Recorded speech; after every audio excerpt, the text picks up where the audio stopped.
où le président a des points précis dans la Constitution qu'il vaudrait modifier, si oui, lesquels? Écoutez, moi je suis toujours conduit par un seul leitmotiv, c'est le salut du peuple, c'est pour moi la loi suprême. Lorsque j'évoque des modifications que je juge utiles pour la bonne marche de la nation, du pays, je me préoccupe très peu de la polémique. Je n'y regarde même pas. Parce qu'évidemment, il y a toujours des petits malins qui vont essayer de détourner mes propos et essayer de les amener dans une polémique inutile.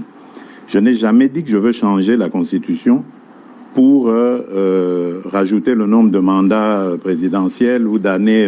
Non. D'abord, ce sont des dispositions inamovibles. Pour les changer, il faut retourner auprès du peuple souverain primaire. Mais par contre, les autres dispositions, telles que celle-là, qui nous posent beaucoup de problèmes. Regardez, vous l'avez dit. J'ai prêté serment le 20 janvier devant la nation. Et immédiatement après, la publication des résultats des législatives a commencé et les périodes de contentieux. Ça nous a pris presque 2 mois.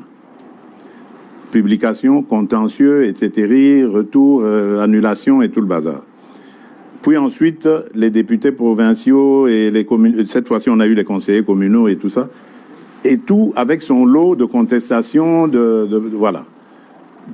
Donc en peu de temps, ça nous a pris je ne sais combien de temps. Le gouvernement, pour le faire, on a mis 1 mois. Normalement, la première ministre et moi, le temps de la nommer et puis de discuter. Voilà, donc on a tourné autour des choses. L'installation du bureau du Parlement, par exemple, ce sont des choses qu'on doit réfléchir à comment les réduire. On ne peut pas laisser 1 mois, par exemple. J'ai vu chez les Français ce qui se passe. Dès qu'on a le Parlement, enfin l'Assemblée nationale, ils prennent pas beaucoup de temps pour la validation de mandat, mais chez nous, on prend 1 mois. Alors que les sujets à traiter pendant cette période ne sont pas nombreux. Il y a juste la validation de mandat que le bureau a et l'installation du bureau définitif.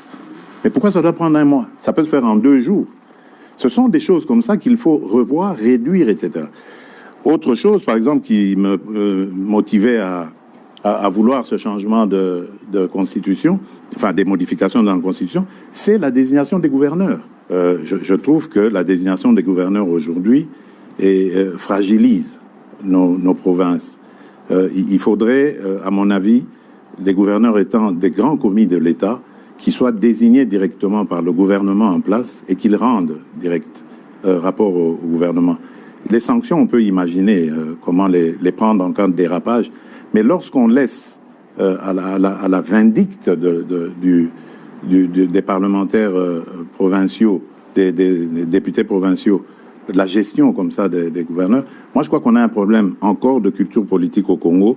Nous n'avons pas besoin d'aller aussi vite. Ça, c'est pour les pays qui sont outillés dans la démocratie, dans la gestion de la chose publique. Nous avons encore besoin d'apprendre et on doit y aller étape par étape.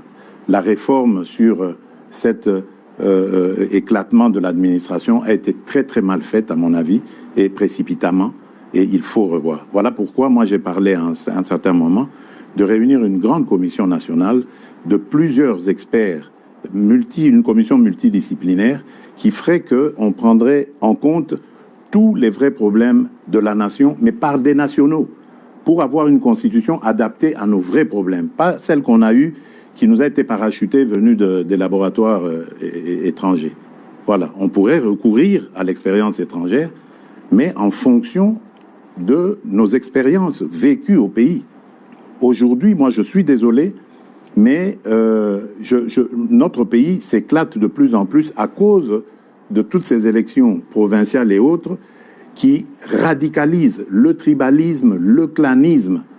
Aujourd'hui, vous allez, par exemple, je prends le cas de l'ex-Grand Katanga, mais vous trouverez quelqu'un, par exemple, qui a vécu à Lubumbashi, mais parce qu'il est originaire du Lualaba, on lui conteste le fait de pouvoir aspirer à quoi que ce soit à Lubumbashi. soi-disant parce qu'il y a eu découpage et que maintenant sa place est au Lualaba. Mais qu'est-ce que ça veut dire? Le pays va volo, là. Donc on doit faire attention. Je veux bien démembrer les choses, je veux bien rapprocher l'administration le plus près possible des administrés, mais attention, je tiens à l'unité de la nation.